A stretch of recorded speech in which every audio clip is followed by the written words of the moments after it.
기도드립니다. 우리가 예수님의 그 십자가의 죽음과 부활을 여러분들 구원의 은혜를 정말 경험했다면 이제 우리들은 하나님께 드려지는 산재물이 되었습니다. 믿으십니까? 이제 우리는 재물이 되었어요. 살아있지만 우리는 죽은 목숨입니다. 우리가 살아있는 게 아니라 우리 안에서 예수님이 사셔야 됩니다. 말씀이 살아나야 되고요. 하나님의 기적과 표적이 나타내집니다. 하나님께 제물로 드려진다는 것은 이제 우리가 권리가 없습니다. 죽은 자가 어떤 권리가 있겠습니까? 죽은 자는 뭐예요? 오직 주님의 말씀에 따라 인정을 받아야 됩니다. 그러기에 지난주 말씀처럼 이 세상에 우리가 그런 제물로 드려진 자들은 뭐다? 이 세상에 추구하는 것들을 본받지 말고 영원한 것을 소망을 해야 됩니다. 그 소망이 뭐다? 다시 사는 것입니다. 그 소망이 있으니까 다시 사는 것. 하나님 앞에서 오직 마음을 새롭게 하고 말씀을 통해 새롭게 변화를 받아서 하나님께서 선하시고 기뻐하시고 온전하신 뜻이 무엇인지를 분별하며 살아가야 됩니다. 자, 분별하다는 뜻, 어떤 뜻이다? 하나님을 인정하라는 겁니다. 이게 바로 분별입니다. 어떤 상황 가운데도 어떤 위기 가운데도 우리를 의지하지 말고 하나님을 의지하는 것. 이게 분별합니다. 이게 바로 우리가 하나님 앞에 은혜를 경험한 자들의 삶이라고 우리가 나누게 되었습니다. 그래서 우리가 아무리 이 세상 살아가면서 내 경험과 지식이 옳다 할지라도 말씀이 기준이 되어서 그게 아니라면 과감하게 돌아서고 하나님께서 원하시는 방향으로 살아가는 것입니다. 그러기에 은혜를 통해서 주신 생각들을 내 믿음의 분량 이상으로 생각하지 말고 하나님이 지혜롭게 주신 각자의 달란트대로 살아가시기 바랍니다. 여러분 오버하지 마십시오. 예, 터집니다. 터져. 큰일 납니다. 하나님 주신 믿음의 분량대로 살아가는 것이 바로 지혜로운 자의 모습입니다. 왜냐하면 믿음은 하나님이 주신 선물입니다. 내가 갖고 싶어서 갖는 게 아니에요. 하나님 주시는 믿음의 분량만큼 살아가는 것이 바로 지혜로운 사람입니다. 그래서 이 지혜를 경험한 자들은 보다 삶 가운데 우리 머리 대신 예수님을 인정하게 되는 것이죠. 우리가 아무리 지체가 똑똑하고 잘나고 힘있고 남들에 보기엔 뛰어나도 뭐를 인정하지 않으면 여러분 그 몸은 한 몸이 될 수가 없습니다. 여러분 몸이 여러분 팔다리가 여러분 따라 움직인다고 생각해 보세요. 그럼 그게 제대로 된 사람입니까? 교회도 마찬가지고 가정도 마찬가지입니다. 남편은 남편의 위치에서 아내는 아내의 위치에서 자녀는 자녀의 위치에서 그 역할을 감당해야 되는 것이지 자녀가 부모 노릇하려고 하고 부모가 자식 노릇하려면 여러분 그 가정이 제대로 되겠어요? 될 수가 없습니다. 그래서 우리는 믿음의 분량만큼 한 몸이 되어서 예수를 머리 삼아서 균형 있는 삶을 살아가야 됩니다. 그래서 나의 능력이 남보다 뛰어나고 잘난 것이 많을지라도 우리는 사랑을 품고 관계를 맺고 돼야 됩니다. 왜? 사랑은 거짓이 없습니다. 사랑은 악이 없습니다. 진실되기 때문입니다. 진실되기 때문입니다. 교회 공동체든 가정이든 우리가 소속된 어떤 단체든 그래서 우리가 가는 자리에 화목의 자리가 되는 거예요. 화평의 자리가 되고 왜요? 우리는 남을 인정하고 다름을 인정합니다. 예. 그래서 화평의 자리가 될 수밖에 없는 거예요. 그래서 서로를 마음을 같이 하고 높은 데 마음을 두지 말고 도리어 겸손하게 낮은 곳에서 상대방을 바라보면서 내가 똑똑함을 내려놓고 내 주장을 하지 않습니다. 이렇게 하는 이유로 우리는 잘합니다. 왜요? 내가 아무리 뛰어나도 우리 몸의 주인은 누구다? 머리신 예수님이시기 때문입니다. 그럼 세상에 어떤 사람이 아무리 잘나도 전능자 하나님보다 뛰어난 사람이 있겠습니까? 예, 그 전능자를 인정하는 사람이 지혜로운 자의 모습입니다. 하나님은 그렇게 바로 우리 그리스도인의 은혜로운 삶이 무엇인지 우리에게 부여주셨습니다. 근데 오늘 본문에 한번 제목을 한번 주제를 다 같이 한번 주고 있는 말씀을 읽어볼까요? 시작. 아까 선의 증거는 무엇인가 라는 거. 제가 오늘 본문 설교를 준비해 좀 심각한 고민에 빠졌습니다. 저 개인적으로. 읽다 보시면 은혜가 되는 게 아닙니다. 더 깝깝해집니다. 그러나 내가 하나님께 드려진 산 재물, 하나님께 드려졌다. 날 주장하지 않고 오직 주님의 머리 대신 주님을 인정하고 살아가는 것 맞습니다. 근데 오늘 말씀 읽다 보면 이게 나의 삶의 기준을 보면 어려워요. 어렵지 않으세요? 오늘 짧은 본문이지만 아까 원수에 대해서 많이 나옵니다. 이 본문만 문자만 가지고 여러분 제가 이 설교할 수 있어요. 여러분들한테. 그럼 여러분들 아멘 하시겠죠. 그런데 오늘 집에 가는데 원수가 있습니다. 나한테 계속 해코지합니다. 계속 사용할 수 있어요? 없습니다. 그러면 오늘 바울이 말씀이 기록할 때에 어떤 의도를 하는가 우리가 그걸 살펴봐야겠죠. 예. 그리고 우리가 아까 원수라는 얘기만 들어도 여러분 막 가슴이 뛰잖아요. 지금 머릿속에 여러분 원수들이 막 그러지 않으세요? 나한테 욕했던 사람들, 내 인생 가운데 아픔을 줬던 사람들 다 있죠? 없어요? 저도 있습니다. 예. 가장 가까운 가족도 있었고요. 예. 근데 그 상처가 여러분 이게 여러분 나이가 먹는다고 치유되는 게 아니에요. 여러분 내가 남자 볼 때는 나이가 먹고 머리가 흩어지 이렇게 휘어지면은 내가 받은 상처나 아픔들이 잊혀지겠지라고 생각하죠. 절대 그렇지 않습니다. 되지가 않아요. 근데 오늘 말씀을 여러분 같이 정말 여러분들 진실을 받아들인다면 하나님 치유하실 수 있습니다. 예. 제가 오늘 이 말씀을 나누기 전에 우리가 여러분 손영원 목사님 아세요? 손영원 목사님? 우리가 뭐 TV도 많이 나왔잖아요. 이분이 어떤 분이냐면 1938년도에 평양 신학교를 나왔고 그 여수에 있는 그 나병 환자촌 있잖아요. 그 예양원 거기서 목회를 하셨던 분이거든요. 나병 환자들 막 피부름 나고 이 얘기가 나오면 저는 막 주눅이 들어요. 나도 목사인데 나는 못하는데 이게 뭐냐 하는 거죠. 그러니까 우리가 자책감 들잖아요. 근데 남들은 막 사랑도 많이 하는 것 같은데 내 인생 보면은 못할 때 우리가 잘못된 인생 사는 건가요? 여러분 원수를 사랑하시나요 정말? 사랑하세요? 근데 이분이 신사참배도 안 했거든요. 대단한 분이에요. 1940년도에 체포되어서 광복이 돼서야 이렇게 다시 이제 감옥에 나오게 되었고, 예양원 교회에서 계속 여수에서 일하시다가, 목회를 하시다가 1946년도에 목사를 받았고, 48년도 10월달 어떤 일이 벌어지냐면 여수에, 그럼 잘 아시는 여수 반란 사건이 일어납니다. 그러니까 우리나라 국군이 있잖아요. 반란이 일으키게 되잖아요. 그때 여기 손영원 목사님의 그 두 아드님이 그 반란을 일으켰던 군인들한테 어떻게 되죠? 죽임을 당하잖아요. 그래서 그 죽였던 그 군이 누구냐면 안재선이라는 사람이 안재선. 이 사람이 사형을 당하게 되었는데 그때 손영원 목사님 어떻게 하셨죠? 양아들로 삼으시잖아요. 그래서 우리가 뭐 성탄절날 보면 뭐 영화도 보고 TV도 보면은 볼 땐 좋은데 여러분 가능하세요? 저 아들 3명 있거든요. 여러분 어떤 생각이 드세요? 근데 제가 여러분 오늘 결론부터 말씀드릴게요. 믿음의 분량만큼 다릅니다. 그래서 그게 은혜입니다. 우리가 하나님께서 손영원 목사님처럼 똑같이 내가 그래야 천국 갈 수 있어라고 말씀하시면 갈 수는 없습니다. 오늘 제가 본문을 들어가기 전에 먼저 우리들은 뭘 정의를 먼저 생각해 보셔야 돼요. 오늘 제목처럼 여러분 무엇이 선이고 무엇이 악일까요? 성경에서 말하는 어떤 게 선이고 어떤 게 악입니까? 물론 보편적 기준이 있어요. 악 같은 거 남을 때리거나 도둑질하거나 죽이면 여러분 악이죠. 그건 악이에요. 보편적 악은 있어요. 그런데 솔직하면 애매한 것들이 있죠. 예를 들면 어떤 힘 있고 돈 있는 사람이 여러분 악을 저질면 그걸 악으로 처리할까요? 세상에서? 힘의 논리가 작용하죠. 돈 많고 권력 있으면 똑같은 죄를 지어도 그 사람을 악으로 처벌하지 않습니다. 제가 무슨 말씀 드리려고 하냐면 오늘 본문을 여러분 세상적인 기준의 선과 악으로 읽으시면 안 돼요. 지킬 수도 없습니다. 세상의 선과 악은 달라요. 얼마 전에 그 도둑질 했던 사람이 있었어요. 빵 훔쳤나? 힘들어서. 근데 이 사람은 실형 선고를 받았거든요. 그런데 여러분 재벌들이 수십억, 수백억, 수천억을 횡령하죠. 어떤 처벌 받는지 아세요? 실형 안 받아요. 이게 정당해요? 어디 가서 어디 게 악이에요. 여러분 세상의 선과 악은 여러분 하나님의 말씀과 다릅니다. 오늘 여러분 세상적인 기준을 가지고 오늘 이 본문을 읽으면 평생 못 지킵니다. 지킬 수가 없습니다. 관점을 바꾸셔야 돼요. 그래서 아이들한테 교회에서 야 착하게 살아라 선하게 살아라 가르치면 아이들 어릴 때는 아멘해요. 그런데 막상 여러분 자라면서 어떤 느낌이 드셨어요? 착하게 살아보니까 잘 되셨어요? 마음의 상처 안 받으세요? 그래서 아이들이 교회를 떠나는 거예요. 왜? 교회 가르친 거 세상에 가르치면 달라요. 그럼 교회 가르치는 게 잘못됐냐? 그게 아니라 교회에서 하나님의 뜻과 마음을 제대로 전달을 못 해준 것 뿐이에요. 여러분 제가 오늘 이 시간 여러분들 만약 착하게 살겠다 마음 먹는 분들 다 내려오십시오. 평생 상처받습니다.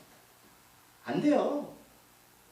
자 그러면 오늘 17절 말씀 한번 읽어볼게요. 17절 본문의 시작입니다. 시작. 아무에게도 악을 악으로 갚지 말고 모든 사람 앞에서 선한 일을 도모하라. 아멘. 다시 말씀드려요. 여러분 17절 말씀이 마음에 닿으세요? 네? 닿으세요?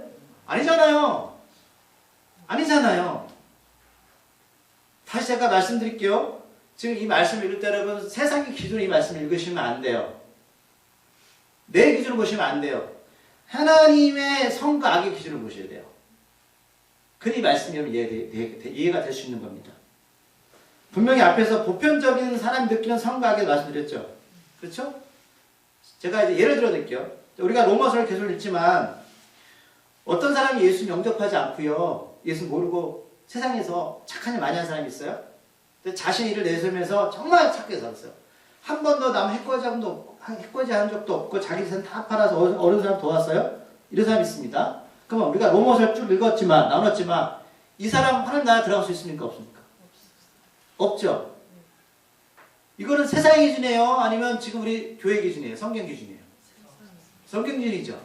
막 이런 사람이 있는데 여러분 가가지고 당연히 지옥 가요. 그래 보세요. 그래서 뭐라고 반응할까요? 따질 겁니다. 야, 네가 나보다 착해? 무슨 예수 믿다 천국 가? 우리 기준은 성경 기준이죠. 하나님 기준이죠. 그러나 세상의 기준은 다르다는 말씀을 드리는 거예요. 여러분. 세상과 성경의 기준은 달라요. 분명히 달라요. 그럼 우리가 이 말씀을 읽을 때 뭘 먼저 봐야 되냐면 먼저 악이 무엇일까를 여러분 개념을 잡으셔야 돼요. 성경에서 말하는 악이 뭐냐? 악인이 뭐냐 안 하는 거예요. 원수가 뭐냐? 단순하게 남을 해코자 하고 도둑질하고 이게 악이냐? 라는 겁니다. 자, 말씀을 먼저 찾아볼게요. 여러분 잘 아시는 말씀이에요. 구약 3쪽입니다. 창세기 3장 14절 15절 말씀입니다. 창세기 3장 14절 15절 말씀 오늘 로마서를 끼워 놓으시고요. 창세기 3장 14절 15절 말씀 구약 3쪽입니다. 찾았습니까? 창세기 3장 14절 15절 읽겠습니다. 시작. 여호와 하나님이 뱀에게 이르시되 내가 이렇게 하였으니 내가 모든 가축과 들의 모든 짐승보다 더욱 저주받아 배로 다니고 살아있는 동안 흙을 먹을지니라. 내가 너로 여자 원수가 되게 하고 내 원수도 여자 우선과 원수가 되게 하리니 여자 우선은 내 머리를 상하게 할 것이요 너는 그의 발꿈치를 상하게 할 것이라 하시고. 아멘. 그럼 이게 어떤 장면인지 아세요? 어떤 내용이요? 아담과 하와가 하나님 하지 말라는 선악을 알게 열매를 먹고 나서 지금 하나님 말 심판에 이르는 장면이 나오는 거죠. 자, 그러면 이게 잘 아시는 내용이지만 하나님이 아담과 하와를 에덴 동산에 두셨을 때에 악이 있었습니까? 악을 몰랐죠. 그럼 악이 어떻게 들어왔죠? 죄를 통해서 하나님 관계가 끊어져서 들어온 거잖아요. 뱀이 사단이 아담과 하와를 말씀으로 속여서 들어온 게 바로 악이죠. 그러니까 죄와 악은 같은 거죠. 죄 때문에 악이 들어온 거예요. 사람들한테. 악의 생명이 된 거예요. 그런데 오늘 15절 말씀 뭐냐면 그 악의 시초인 사단이 여인의 몸에 태어난 누굴 통해서? 예수님을 통해서 완전하게 멸하게 될 사건을 예언하신 거죠. 너 여자 몸에서 난 그 후손이 뱀의 머리를 밟아버릴 거야. 뱀 머리가 밟히면 어떻게 되죠? 죽죠. 사단이 완전히 멸하게 되는 장면을 예수님을 통해서 예언하신 거죠. 그렇죠? 여러분 원래 하나님 우리를 만드실 때 어떻게 만드셨죠? 앞에 1장 17절. 그죠? 1장 27절 말씀 읽을게요. 시작. 하나님이 자기 형상 곧 하나님의 형상대로 사람을 창조하시고 남자 여자를 창조하셨다. 아멘. 하나님 우리를 하나님의 형상대로 만들었죠. 하나님의 본질은 뭔지 아세요? 가장 많은 품성들이 있어요. 하나님의 품성 중에 뭐 고치시고 치료하시고 승리하시는 하나님. 하지만 한 가지를 뽑으려면 사랑이시죠. 하나님 사랑이십니다. 하나님 우리를 사랑으로 만드셨어요. 우리의 본질은 사랑입니다. 그런데 사단이 말씀을 통해서 아담과 하와를 속이고 나서 죄가 들어왔을 때 우리가 뭐가 생겼어요? 우리 안에? 시기, 질투, 미움, 악이 생겨났어요. 그럼 사람은 착각해요. 여러분 악을 저지르는 게 사람이 주체가 아닙니다. 시작이 뭔지 아세요? 사단입니다. 여러분 사람은요 너무 단순해서 내가 하는 모든 행위든 나로부터 나온다 생각해요. 생각과 마음이 나오잖아요. 그렇죠? 성경에서 끊임없이 생각과 마음을 말씀으로 채우라. 그게 무슨 뜻일까요? 우리의 생각 여러분 사단의 지배를 받고 있습니다. 악한 영의 지배를 받는 거예요. 그 속임수로 우리가 없었던 악이 들어와서 사람을 그렇게 만들어 가는 거예요. 자, 그렇기 때문에 오늘 바울이 또 성경 말씀을 찾아볼게요. 에베소 6장 12절입니다. 316쪽 신약 에베소서 6장 12절 316쪽 에베소서 6장 12절 말씀 찾으셨습니까? 6장 12절. 자, 우리를 여러분 조정하고 우리를 영적으로 속이는 사단 때문에 우리 이렇게 살아갈 수밖에 없는 거예요. 그것을 이해될 때 오늘 에베소 6장 이 말씀이 여러분 더 이해가 빠르신 거예요. 왜 바로 이 얘기했는지. 자, 6장 12절 읽어볼게요. 시작. 우리의 씨름은 혈과 육을 상대하는 것이 아니요 통치자들과 권세들과 이 어둠의 세상 주관자들과 하늘에 있는 악의 영들을 상대하니라. 네. 우리가 여러분 싸워야 될 것은 여러분 영적 싸움이라는 거예요. 우리가 육적으로 싸우는 게 아니에요. 여러분 사람은 육으로 죄를 짓죠. 악을 짓고 누구를 시기하고 미워하고 뭐 악을 만들어가지고 힘들게 하잖아요. 근데 본질은 뭐다? 악한 영들이 사단들이 그 사람을 그렇게 만들어 가서 상처를 주게 해서 유혹해서 영혼을 파고들어서 그 사람도 예수님 못 믿게 만드는 겁니다. 이게 바로 사단의 역할이에요. 그래서 바울은 분명히 에베소 교회한테 너희들은 뭘 어떻게 싸워야 된다? 혈관을 상대하는 게 아니에요. 영적인 싸움이에요. 이거는 영적인 싸움입니다. 그래서 에베소 6장에서 뭐야? 전신갑주 입어라. 그 말을 하는 거야. 말씀으로 무장하지 않으면 이 사단의 권세 능력으로부터 악한 영의 지배로부터 너희들 벗어날 수 없다라고 말씀하는 거예요. 이제 서서히 이게 말씀 이해가 되실 겁니다. 어떤 의미인지. 그렇게 악을 악으로 갚지 말라는 것은 악을 조정하는 사단과 아무리 사람이 널 싸워도 승산이 있어요? 없어요? 없다라는 거죠. 이 말씀하시는 거예요. 여러분 영적인 거 어떻게 대적하시겠어요? 우리가 항상 예배 드릴 때는 영과 진리로 예배하지. 하나님 영이시기 때문에. 사단도 영이잖아요. 그렇죠? 아무리 애써도 여러분 이게 승산이 되는 게 아니에요. 어떤 날 미워하고 어떤 모함을 만들어서 날 무너뜨려 하고 있어요? 그렇죠? 근데 그 사람을 조절하는 건 누구다? 사단이에요. 그럼 나는 그 사람 상대로 싸워서 이긴다? 이길 수 없죠. 왜요? 사단은 그걸 이용하고 있습니다. 그러면 여러분들 사랑이 하나님 형상의 본질적 사랑을 무너뜨리는 이유가 거기 있는 거예요. 오히려 사단의 계략이 넘어가서 어떻게 된다? 악하게 내가 굴다가 내가 넘어지거나 내가 시험이 들어서 주님 곁을 떠날 수 있다는 소리예요. 이게 사단의 계략이에요. 여러분이 잘 아셔야 돼요. 이게 영적인 싸움입니다. 사단이 이렇게 교묘하게 사람의 영적인 약점을 파고들어서 무너뜨립니다. 그럼 악을 이길 수 있는 방법이 없는가? 라는 거죠. 만약 나에게 사단의 조종을 받아서 악하게 구는 사람이 있다면 어떻게 돼야 될까? 그렇죠? 이제 알았어요. 여러분 근본 알았셨죠? 그럼 악한 영이에요, 이건. 그럼 그냥 계속 참으실 거예요? 싸우셔야죠. 싸워야죠. 내가 그렇게 배운 대로 착하게 굴거나 좋은 게 좋은 거라고 피하다가는 어디까지 밀려서 아파할지 모릅니다. 그러나 악의 근원인 사단은 그런 일을 벌이는 일이라면 여러분 끝까지 여러분들을 파고들 거예요. 싸우지 않으면. 세상적인 기준인 선을 가지고 내가 맞서거나 피하면 질 수밖에 없습니다. 그럼 맞서야 된다는 제가 말씀하는 거예요. 방법은 오늘 성경에 보니까 어떻게 써야 되냐면 선함을 가지고 싸워야 됩니다. 그럼 다시 질문을 던질게요. 세상의 기준은 선은 뭐예요? 좋은 일하고 도와주고 착한 일. 성경도 마찬가지 그 말씀해요. 그렇죠? 근데 말씀드렸지만 내가 예수님 모르고 열심히 착한 일 한다고 하나님 갈 수 있어요? 못 가죠. 그러면 성경에서 말하는 선의 기준은 누구실까요? 하나님, 예수님이십니다. 이 말씀하는 거예요. 예수님이 선입니다. 그분이 절대선이십니다. 세상에 선한 것이 있을까요? 있을 수 있습니다. 그런데 여러분 그건 분명히 사람의 기준으로 말씀드렸어요. 세상의 선한 기준이 여러분 시간이 가면 달라집니다. 제가 예를 들면 제가 어릴 때는요. 담배를 피다가 어른이 오잖아요. 그럼 담배를 이렇게 숨겼어요. 그리고 이렇게 골목으로 들어갔어요. 왜요? 왜 그랬을까요? 그럼 나쁜 놈 되는 거 어른 앞에서 맞담배 어떻게 펴요? 내가 몰라도 어른이 오면 모르는 사람 안 돼요. 여러분 담배를 숨겨야 돼요. 큰일 납니다. 만약 그렇게 되면 막 맞을 수도 있어요. 근데 지금은 어떤지 아세요? 죄송하지만 여자분들 담배 잘 피웁니다. 나쁘다는 소리가 아니라 지금은 여러분 피하지 않아요. 그럼 옛날과 시간이 흘러서 뭐가 달라진 거예요? 선함의 기준이 달라진 거예요. 여러분 세상의 선함 기준은 달라집니다. 선은 언제나 변합니다. 하지만 하나님의 선은, 기준은 변할까요? 변하지 않을까요? 변하지 않습니다. 변하지 않습니다. 더군다나 여러분, 악한 영과의 싸움은 오직 예수님을 통해서만 승리할 수 있습니다.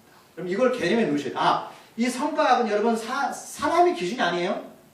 영적인 걸 말하는 거예요. 사단과 예수님의 싸움입니다. 이거예요. 이 말씀을 우리가 개념 이해해서 다 로마서 넘어가시면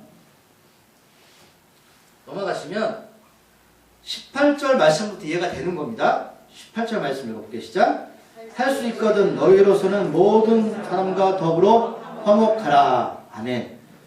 모든 사람과 더불어 화목하라. 근데 바울은 앞에 전제 조건을 했어요. 할 수 있거든. 이게 무슨 뜻이에요? 할 수 없으면 안 해도 돼. 너희들 우리가 모든 사람과 화평하면 좋겠죠? 안 됩니다. 그런 생각 버리세요. 될 수가 없습니다. 물론 이제 이따 말씀드릴 거예요. 그럼 목사님 뭐 써놓은 소리야 그 말씀 드리는 게 아니라 바울은 우리한테 너희들은 그런 능력자가 될 수 없어. 할 수 있거든. 가능하면 그렇게 할 수 있지만 안 해도 관계없어라는 말씀입니다. 자, 사람의 관계나 하나님 관계도 마찬가지입니다. 진실하고 진정 화목은 사람의 애씀으로 할 수 없습니다. 그런 척 하는 것 뿐입니다. 자, 나를 미워하고 악을 행하는 자들에게 큰맘 먹고 화평할 수 있습니다. 그렇죠? 내가 용서해 줄게. 그런데 여러 번 반복적으로 그 사람이 나한테 그런 해코지 하면 여러분 그 사람과 화평할 수 있어요? 없죠. 악한 애 끊임없이 여러분 작용을 하는데 우리 힘으로는 절대 안 됩니다. 그래서 바울은 할 수 있으면 이라는 단서를 붙이는 거예요. 누구의 도움이 필요하다? 예수님의 도움이 필요하다라는 겁니다. 할 수 있으면 성령의 역사가 필요합니다. 앞에서 우리가 손영 목사님 나눴지만 여러분 그런 행동은 여러분 사람이 할 수 있는 행동이 아닙니다. 그렇지 않아요? 성령께서 그분을 변화시킨 것뿐이에요. 사람이 할 수 있는 게 아니에요. 그렇기 때문에 우리가 그걸 보면서 자책하고 마음 아파하실 게 아니라 우리는 간구해야죠. 하나님 저에게 사랑을 주세요. 그러므로 애써서 누군가와 화평하기를 애쓰지 말고 조용히 하나님, 예수님이 우리를 감동하실 때까지 기다리는 게 맞습니다. 기다리세요. 기다리세요. 그래서 17절 후반절에서 앞에서 봤던 17절 후반절에서 선한 일을 도모하라. 그래서 도모하라. 이 뜻을 헬라 언어로 보면 어떤 뜻이냐면 간구하다라는 뜻이 있어요. 우리가 아까 어린 예배 배웠죠. 간구가 뭐예요? 두드리는 거예요. 소리치는 거예요. 누구한테? 예수님한테. 선한 일을 도모하라. 너 선을 하고 싶지? 외쳐. 불러. 두드려. 예수님 너희를 도우실 거야. 우리가 왜 간구할까요? 우리는 할 수 없기 때문에. 물에 빠진 사람이 여러분 살려달라고 할 때 어떻게 해요? 살려주세요. 속으로 해요? 온 힘으로 하는 거죠. 살려달라고. 이게 간구입니다. 이게 간구예요. 선한 일을 간구해라. 외쳐. 소리 질러. 두드려. 너희는 할 수 없어. 자, 할 수 있거든. 여러분 할 수 없으면 마음 상하게 굳이 화목하시지 마십시오. 할 필요 없습니다. 하지 마세요. 이렇게 17절, 18절에서 악과 선의 개념이 잡히셨죠, 이제. 사람의 기준과 그러면 하나님의 기준 다른 거예요. 이거 분명히 잡으셔야 돼요. 이거는 영적인 싸움이에요. 자, 이게 우리 개념이 잡히면 이제 19절, 20절 말씀이 삶에 적용될 수 있는 거예요. 이게 잡힐 때 비로소. 자, 먼저 19절 말씀 읽어보겠습니다. 19절 말씀 시작. 원수를 갚지 말고 하나님의 진노하심에 맡기라. 기록되었을 때 원수 갚는 것이 내게 있으니 내가 갚으리라고 주께서 말씀하시니라. 아멘. 자, 바울은 우리한테 19절 시작하면서 이렇게 말씀합니다. 내 사랑하는 자들, 하나님께서 그렇게 내 사랑하는 자들아. 그럼 사랑은요 백날 떠도 소용없습니다. 사랑이 무엇인지 여러분 받아야 되고요. 경험하셔야 돼요. 내 사랑하는 자들아. 하나님께 이렇게 말씀하셔요. 내 사랑하는 자들아. 너희들 원수 네가 갚지 마. 내가 해줄게. 내 사랑하는 자들아. 아프리카 아이들 있잖아요. 걔들은 평생 눈을 못 봐요. 그죠? 그래서 겨울에 가끔 이렇게 와요. 한국에 초청으로. 스키장 가면 애들이 눈이 돌아가요. 눈이 이런 거냐고. 눈이 내리는 걸 처음 봐요. 무슨 말씀이에요? 여러분, 사랑은요, 눈으로 봐야 되고요. 여러분, 체험하셔야 돼요. 내 사랑하는 자들아, 하나님의 이 사랑을 여러분 예수를 통해서 경험할 때에 그래서 원수의 관계가 성립이 되는 거예요. 어떤 건지를 내가 경험하지 못하면 여러분 맨날 떠도 소용없어요. 사랑은 여러분 받은 사람이 줄 수 있습니다. 주님은 자신과 우리들의 관계를 뭐라고 해요? 어떤 사이요? 사랑하는 사이라고 표현합니다. 내 사랑하는 자들아, 하나님은 선이시고 사랑이십니다. 너희가 직접 원수를 갚지 말고 하나님의 진노하심에 맡기라. 아이들 흑기사라는 게 있어요. 흑기사 뭔지 아세요? 흑기사. 성은아, 흑기사 알지? 흑기사. 뭐예요? 흑기사가 뭐예요? 내가 어떤 어른이를 당하거나 하기 힘든 일이 있으면 흑기사를 불러요. 그럼 걔가 다 하는 거예요. 걔가 다 하는 거예요. 하나님 그렇게 말씀하시면 내가 흑기사 해줄게. 너희들한테. 흑기사 해줄게. 내 원수를 왜 하나님 화를 내시고 대신 갚겠다고 하실까? 라는 겁니다. 만약 나에게 악을 저지르는 존재의 배우가 악한 영임을 모르고 그 사람의 똑같이 원수에게 내 손으로 복수하면 누가 제일 좋아할까요? 사단입니다. 사단입니다. 사단이 그걸 노리는 겁니다. 하나님의 형상을 닮은 자녀들이 스스로 무너지게 하는 방법입니다. 최고의 방법입니다. 너무 좋은 방법이에요. 그래서 하나님이 악에 화를 내시고 자신이 직접 싸우겠다고 말씀하시는 겁니다. 사랑하는 자들아, 내 손에 피 묻히지만 내가 할게. 너는 뭐만 해? 간구만 해.